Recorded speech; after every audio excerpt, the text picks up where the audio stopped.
주최 측으로부터 전북대학교 분원이 생기는 데 대한 심포지움이 있어서 군산의 의료사와 상생의 길을 어떻게 생각하는가, 이 부분에 대해서 준비를 해주라 해서 준비한 것을 발표하겠습니다.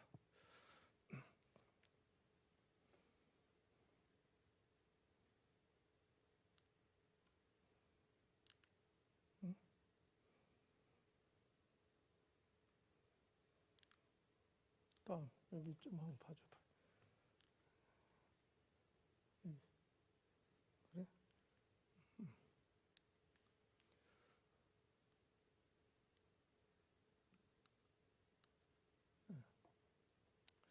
군산 의료사를 해야 하는 이유는, 의료라고 하는 것이 과거나 또 현재, 미래에 있어서 환자를 진료하는 의사의 입장에서 가장 큰 가치는 똑같기 때문이라고 생각이 됩니다. 과거 선배 의사들이 어떤 마음을 가지고 환자를 진료해 왔는가, 이 가치의 부분은 애민이죠. 사랑이라는 그거에 기초를 두고 환자를 진료하는 것이었다. 그럼으로써 의사의 환자의 관계가 지속될 수 있는 것이고 올바른 의료가 정립이 될 수 있다는 그런 것 때문에 근대 의료사를 간단하게 먼저 설명을 하겠습니다. 미국이 1861년부터 약 4년간에 걸쳐서 남북전쟁을 하게 되죠. 극심한 대립이 끝나고 북부의 상공업과 남부의 농업에 기반해서 국가의 경제력이 급증하게 됩니다. 그럼에 따라서 각종 교육기관이 크게 되는데, 여기에서 의학과 신학을 공부한 학생들이 선교의 열망을 가지고 각지로 선교를 신청하게 되는데, 특히 미국의 남장로교회에서는 7인의 선발대라고 하는 분들이 1884년도에 오게 돼요. 11월 3일 날 제물포에. 그래서 2년간 준비 과정을 거치는데, 그것은 동아경변과 그 이후에 일어난 아주 심한 콜레라의 유행 때문에 제대로 할 수가 없었습니다. 그렇게 준비하는 과정에서 그때 7인의 선발대들은 대개 의료 선교사가 아니고 전부 일반 선교사나 그렇지 않으면 목사님이었습니다. 그런데 다른 지역에서 성공적이지 못한 것들을 살펴보니까 의료와 관계돼서 해야 할 필요성을 강하게 느껴서 1886년에서야 두류를 합류시키게 되죠. 그래서 그때 당시에 1894년 이때 두류가 불과 한 2달 전 정도 한국에 오게 됩니다. 그래서 레이놀드라는 복음 선교사와 두류 의료 선교사가 약 6주간에 걸쳐서 군산에 도착해서 여기서부터 전주로 해서 전남 쪽으로 해서 약 6주간의 답사를 하고 서울 올라가게 됩니다. 그리고 나서 아까 말한 그 두 가지 동아경명이라든지 이런 것 때문에 2년이 늦춰져서 1896년도 4월 5일 날, 굉장히 4월 5일이 군산하고 많이 관계가 있습니다. 이때 최초의 군산에 도착해서 진료와 의료가 시작이 됩니다. 이분이 했던 데는 지금 신흥교회 옆 주차장이라고 추정하고 있습니다. 약 2년 동안에 4천여 명의 진료를 했는데, 이따 보시면 알겠지만 초가집에서 햇빛도 제대로 안 들어오는 데서 진료를 하는데 얼마나 힘들었을까 하는 생각이 듭니다.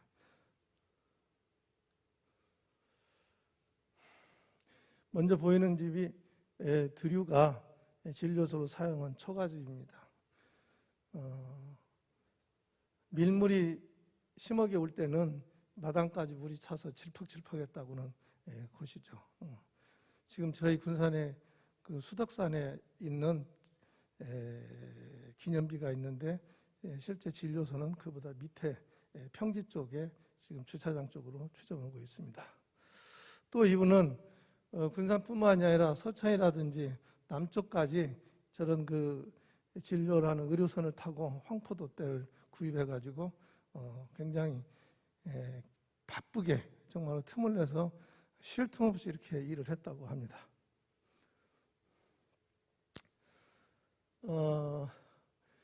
약 그 1899년도 5월 달에 군산이 개항하게 되는데 그 지역이 일본인들의 조계지로 결정이 돼서 그 지역을 전부 다 내보내게 돼요. 그래서 그 병원이 이제 진료소가 구암동산 쪽으로 옮기게 돼요. 이분은 내가 누워 있으면 조선인이 죽어간다. 군산을 뜨겁게 사랑하는 의사로서 자리매김을 하고 있습니다.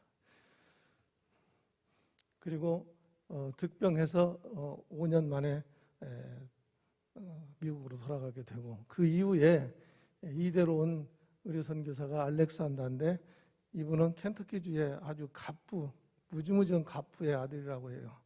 근데 2달 만에 아버지가 돌아가셔서 어린 동생들만 있기 때문에 미국으로 다시 돌아갈 수가 없겠고 다만 가면서 이분이 굉장히 중요한 일을 했는데 오긍선이라는 그 당시에 한국어 통역을 하던 학생이 있었습니다. 청년이. 이 청년을 옆에서 보아오니 아주 종교적 심성이 강하고 착실한 그런 인성을 가지고 있어서 미국에 가서 공부하고 싶지 않느냐 해서 졸업할 때까지 오긍선을 후원해서 의사로 만들었고 오긍선은 의료선교사로 귀국을 하게 됩니다. 그래서 군산 야소병원, 우리가 국몰병원이라고도 하고 그런데 그 군산 야소병원에서 와서 일을 하게 되죠. 이번 우리나라 피부과의 태두가 될 뿐만 아니라 의료 교육에 대해서 굉장히 큰 업적을 남기신 분입니다. 이 알렉산더는 죽는 날까지 조선의 선교에 후원을 경제적으로 많은 경제적인 그런 도움을 줬다고 합니다. 첫 번째 것은 지금은 제1고등학교가 됐지만 그 전에 영명학교라고 하는 축구 잘하는 학교가 있었습니다. 그 영명학교를 가르쳤던 곳입니다. 저것은 그 뒤에 새로운 건물로 서양식으로 했던 영명학교입니다.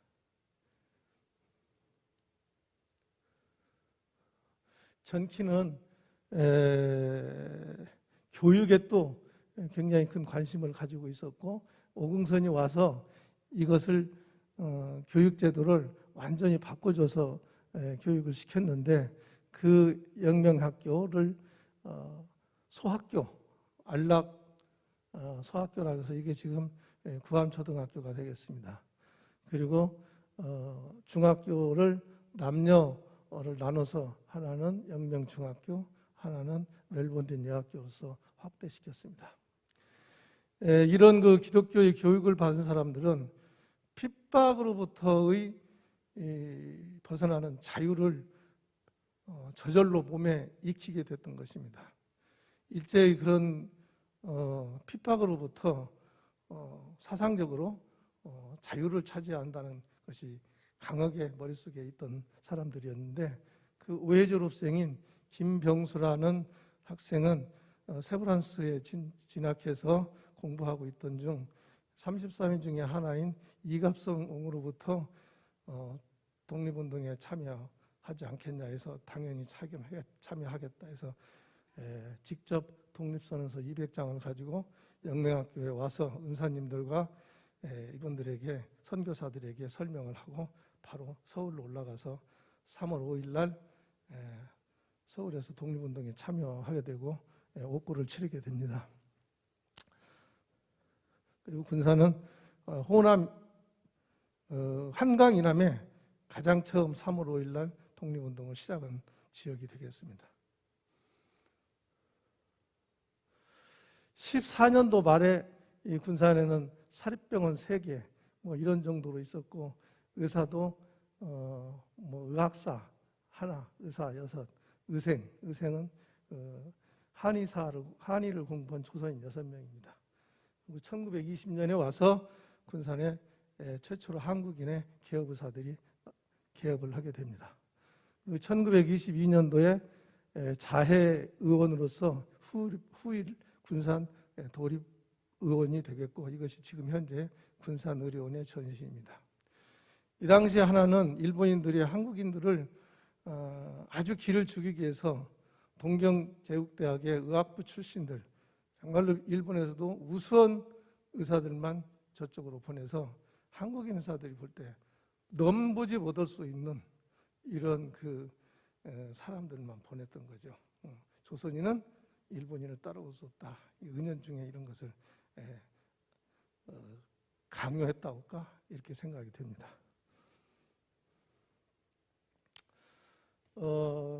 구안병원은 1910년도 와서 점차 더 많은 진료와 실력을 인정받고 20년대에 와서는 전성기를 누리게 돼서 서울의 세브란스와 거의 같은 정도의 규모의 환자를 진료했다고 합니다.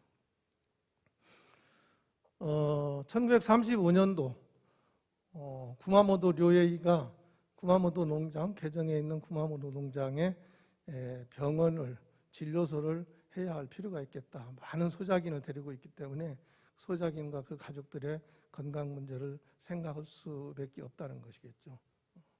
그래서 스승으로부터 권유를 받아서 이분이 개정으로 내려오게 됩니다. 이분으로 인해서 그 당시 옥구와 군산 이쪽에 있는 많은 분들이 큰 의료의 혜택을 봤다고 합니다. 이분은 아침 새벽에 나가서 다음날 새벽에 들으니 자식들이 아버지가 누군지도 모른다고 할 정도였다고 그래요. 자전거를 타고 정 화호까지 가서 진료를 하고 오고, 참 우리로서는 생각도 못하는 그런 의사의 생활을 했다고 봅니다. 이분은 또한 간호사를 최초로 양성을 해다시피 했고, 또 의료보험을 이 지역에 처음으로 시작을 했었고, 또 학교급식을 시작해서 쌀 눈이 많이 섞여 있는 쌀겨를 이용해서나 학생들에게, 옥구 지역의 학생들에게 먹임으로써 신체적으로 아주 건강한 그런 학생들이 되었다고 그래요. 이건 전부 과학적으로 다 기록이 있는 얘기들입니다. 이거는 예방의학에 대해서 우리나라의 선구자라고 보겠습니다. 일본이 태평양 전쟁을 일으키고 신사참배를 거부하는 학교와 병원을 폐교를 시키게 됩니다. 그리고 해방 이후에 바로 이듬해 46년도에 군산의 의사수는 약 11명 정도였다고 그래요. 그 다음에 한번 소개할 분은 김영섭 박사님이신데, 나중에 개정병원에 있다가 군산에 개업했다가 돌아가신 분인데, 이분은 대학병원의 교수로도 오랫동안 재직했었습니다. 이분이 우리 군산에서는 또 중요한 그런 위치를 차지하게 됐었는데, 이분은 우리나라 최초로 양잿물을 먹고, 그 당시는 이제 자살하기 위해서 양잿물들을 먹었는데, 그러고 나면 식도가 부식이 되고 나중에 쪼글쪼글해지고 협착이 와서 음식을 먹을 수가 없어요. 이 사람들에 대한 최초의 수술을 했습니다. 지금은 아주 개용을 해가지고 연결을 하지만 그 당시는 전신마취가 도입이 되기 전이었습니다. 요추마취로서 복부 쪽을 마취하고, 이쪽은 국수마취를 해서 저 장 쪽에서부터 끌어올라온 장기를 올려서 식도 쪽을 잘라내고 위에 쪽에 끄트머리 식도에 연결을 했는데, 바로 우리 흉벽에 피하에서 수술을 하는 거예요. 밥을 먹으면 손으로 이렇게 내려가게끔 했던 것이죠. 지금 보면 아주 원시적인 거지만 그 당시는 아주 획기적인 방법이었고, 또 하나는 심장 폐동맥 판막증의 수술을 고래뼈를 이용해서 국수마취로 해서 증례 2개를 성공적으로 한 바가 있습니다. 그리고 이분은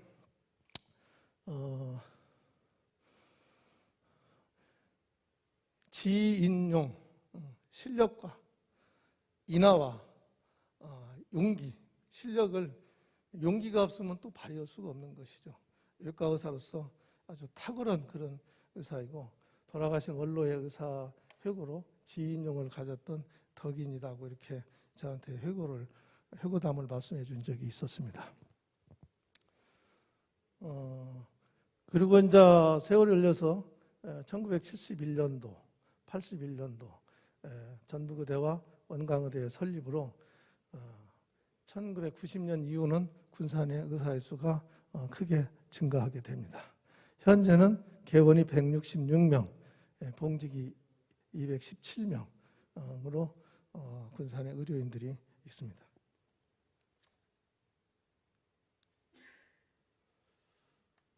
상생의 길. 군산의 이 시민들이 가장 염원했던 것은 왜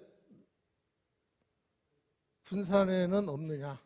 전주에도 있고 익산에도 있고 남원에도 있는데 왜 군산에 이 수를 가지고 우리는 없느냐.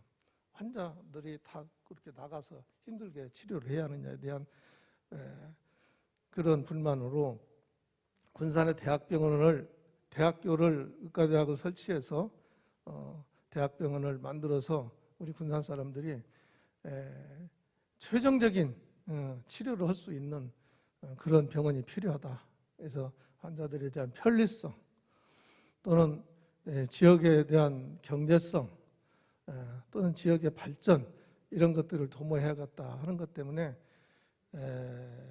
아마도 그게 1990년도 이후부터 이러한 것이 많이 그 지역의 화두로서 있었습니다. 제가 전북대학교를 졸업을 하고 군산의료원에 와서 7대 원장을 맡을 때 여러 가지 병원에 문제가 있어서 이전을 해야 할 상황이 됐었어요. 도에서는 그런 돈을 도저히 할 수가 없으니까 보강을 해서 하자. 나는 그렇게는 절대로 할 수 없다 해서 지사님을 거의 한 3, 4개월 동안을 설득을 하고 그냥 강변도 하고 이랬었습니다. 그래서 의료원을 이쪽으로 옮기게 되고 지금 군산의 중추적인 병원으로 일을 하고 있습니다. 우리 군산의 시민들이 열망하는 것은 바로 저 한 가지입니다. 최종 치료를 할 수 있는 곳을 만들어주라. 어차피 전북대학교는 병원을 만들게 됐으니 이게 약 한 2년 전 정도인가요? 그 당시 병원장을 했던 김영건 원장님께서 그 전에 원광대학교로 이렇게 위탁을 하면서 많은 경쟁을 여러 번 했지만 도저히 역부족인 거예요. 그래서 그러면 군산의 전북대 분원을 짓겠다 하고 선언을 했던 것이 한 12년쯤 됐나요? 지금 대략 그쯤 된 것 같습니다. 17년도 자료인데 그때 부산시의 진료 총액이 약 6조 5천억 정도가 됐고 여기에 다른 부산 지역 외로 나간 진료비, 의료보험관리공단, 군산의 관리공단, 부산의 관리공단에서 그 비용을 지불한 것이 약 6,400억 정도라고 그래요.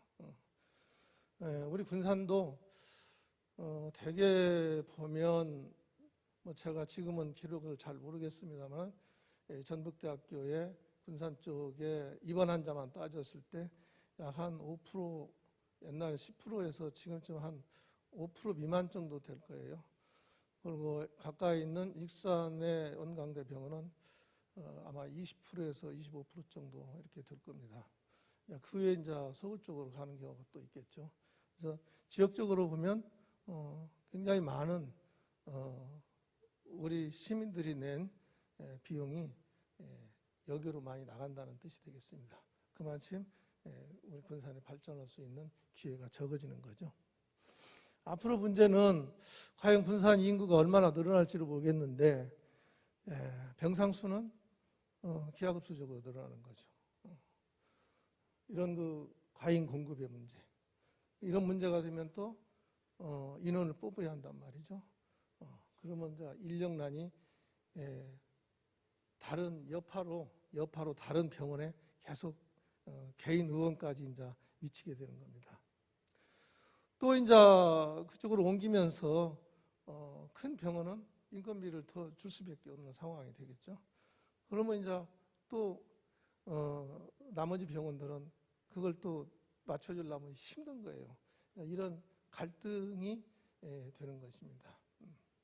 지금까지 말씀하셨던 선생님들은 이제 병원의 여러 건축적인 문제, 그 다음에 이제 진료의 그 편리성 문제, 또 수익화의 문제, 이런 것을 많이 강조를 하셨습니다. 저는 이제 의사로서 그 부분보다도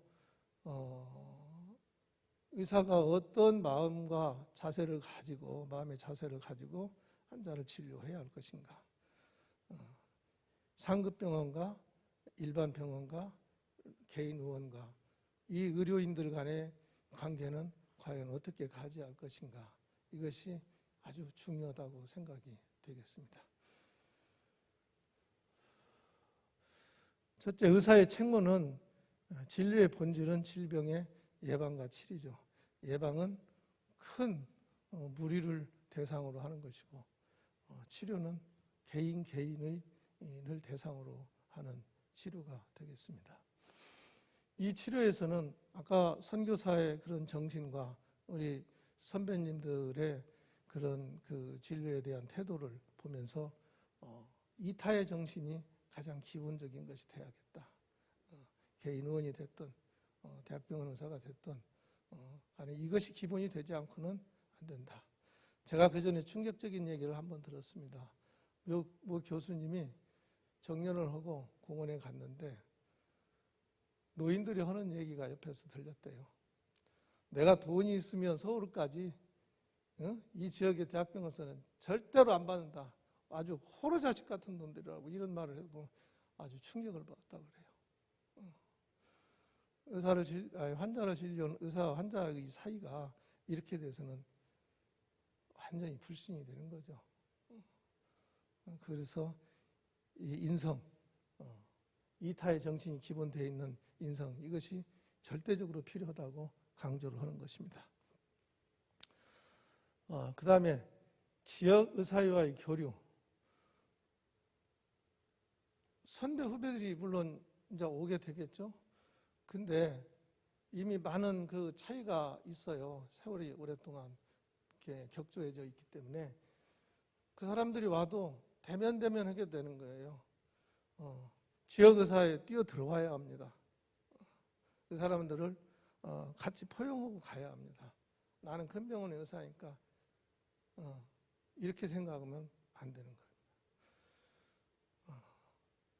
더 좋은 실력을 가지고 있는 분들이 더 많은 어려운 환자를 보는 의사들이 그러한 지식과 경험을 우리 지역사회에 있는 의사들에게 세미나를 통해서 많은 교육의 기회 제공을 해야 합니다. 그럼으로써 전반적으로 실력을 우리 개인 의원이나 중간 정도의 2차 병원과 같은 그런 의사들이 자꾸 교육을 더 멀리 가지 않고도 올릴 수 있는, 수준을 올릴 수 있는 그런 세미나를 많이 개최를 하고, 또 이 지역에서는 의료봉사에 같이 참여해서 많이 서로 부딪히고 이렇게 지내야 우리 의사들이 환자들을 그쪽에 보낼 때도 아주 쉽고 어레인지를 잘 할 수 있지 않겠느냐, 이런 생각이 듭니다. 그리고 또 의사에는 여러 가지 회무가 있죠. 이런 회무가 누구든지 의사로서 참여해가지고 같이 동료의식을 가지고 일을 할 수 있는, 이렇게 해서 의료기관 간의 유기적 관계, 이것은 의사의 관계라고 보겠습니다. 이런 유기적인 관계를 갖기 위해서는 많은 서로 만나서 토론을 해야 하지 않겠느냐. 그래서 앞으로는 이제 진행을 하시면 업무 협약식이나 토론회라든지 이런 것들이 필요하지만 가장 중요한 것은 저런 그 종이 가지고 얘기하는 것이 아니고 실질적으로 근무를 하면서 지역의사회에 참여해서 서로 살을 부딪히고 살아야 한다. 이런 것을 강조하고 싶습니다. 그 다음에 이제 진료의 부분, 이것은 이제 3번, 4번은 이제 거의 비슷하다고 보는데, 물론 이제 병원이 증축하고 커지면서 더 많은 분야를 하게 되지만, 많은 비용을 들이지 않고 할 수 있는 거, 그것은 저는 심장혈관, 뇌혈관, 굉장히 고도의 기술도 필요하지만 또 어찌 보면 장비도 그렇게 비싸지 않고도 또 많은 숫자가 아니고도 드라마틱하게 좋아질 수 있는 병이에요. 심혈관. 지금 군산에서도 동근산병원이나 의료원이나 동근산병원은 지금 거의 한 10여 년 정도 됐나요? 그 정도 하고 의료원은 지금 한 2년 정도 이렇게 된 것 같은데, 그 당시도 내가 그분들한테 많은 강조를 한번 했었습니다. 이거 큰 거대한 비용이 필요하지 않다. 그리고 많은 스텝이 필요하지 않다. 맨날 지역 작은 병원들하고 토토리 키재려고 싸우지 말고 먼저 나가라. 그 다음에 또 하나 강조했던 것이 암 환자입니다. 암의 거의 70% 이상은 일반 외과에서 보게 되죠. 유방암이라든지 갑상선암이라든지 대장암, 위암, 이런 그 각종 암들은 거의 대부분 일반 외과에서 하게 됩니다. 그리고 암 수술 조금만 숙련하면 돼요. 이 암 환자, 그래서 뇌혈관, 심장혈관과 암 치료를 가장 기본으로 해야 할 것 같다. 어디 병원 의뢰가 10,000명이 넘었네 어쩌네. 이거 세계적인 자랑이 아닙니다. 이게 우스갯소리입니다. 그건 아주 원시적인 사회, 의료 사회입니다. 절대 의뢰를 많이 하려고 하지 마십시오. 이 병원은 대학병원 분업답게 입원 환자를 중심으로 개인 의원이나 2차 병원에서 감당하기 어려운 부분들을 맡아서 해야 하는 그런 방향으로 바꿔야 할 것입니다. 점차 우리나라 의료도 그렇게 바뀌어질 겁니다. 앞으로는. 이것은 제가 꼭 부탁드리고 싶은 거고, 그 외에 이제 욕심을 부린다면 희귀중증 환자이겠지만, 저는 기본이 심뇌혈관 암 환자. 그리고 이제 하나 또 추가한다면은 노인 환자들이 많기 때문에 군산에 대학병원이 오면 치매센터라든지 재활센터라든지 이것은 노인을 위한 병원이 중심이 되겠죠.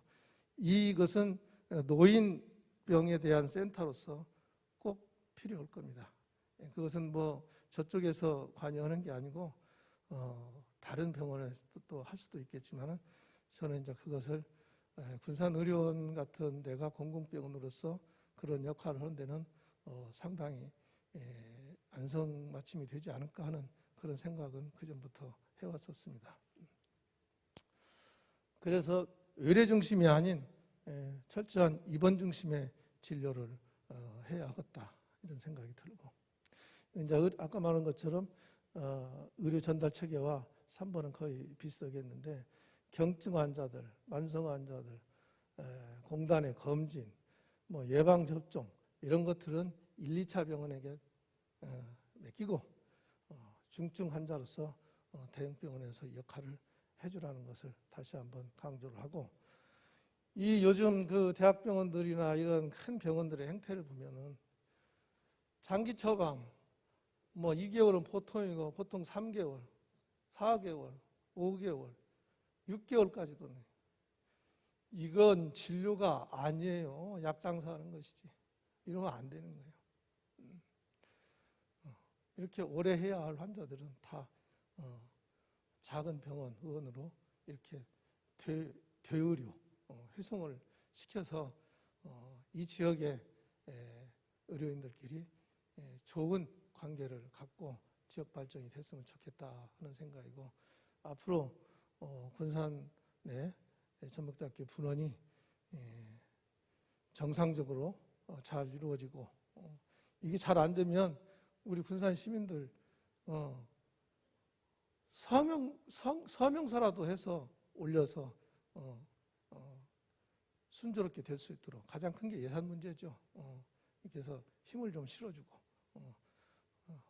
군산의 대학병원이 잘 운영될 수 있도록 기원해 봅니다. 감사합니다.